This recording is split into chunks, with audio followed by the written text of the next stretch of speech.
नमस्कार जय जगन्नाथ। आज गोटे भिडियो देखिए आपण मैंने देखु टे। अच्छा लेंका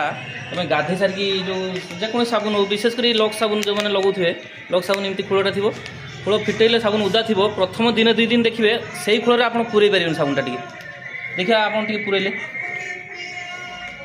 पूरे भी जदि भी हम से साबुन अधा अधा चांची हो पूरे कष्ट हम तार गोटे सहज उपाय तुम देखी तुम भी जान न ये कथा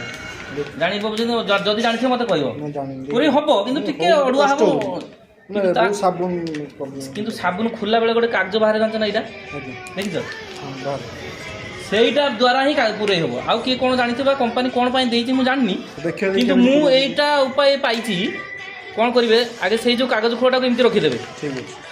से कवर एमती रखीदे एमती जस्ट पूरे देले पूरा देखिए आग मुहटा जस्ट टिके सी कहीं जॉइंट न था आग मुहटा टिके मेला हो बस ता सांगे ये साबुन देदेले पड़े सी आराम से वाह बढ़िया उपाय तो जानी कथा ना सत जानी मजा जानी कि एमती पूरे आराम से पशो पतला हो 3-4 दिन साबुन लगेला पतला हो पशिज प्रथम दिन टी अड़ुआ हुए एमती पूरे भिडियो शेयर करेंगे सब्सक्राइब करेंगे। धन्यवाद। जय जगन्नाथ।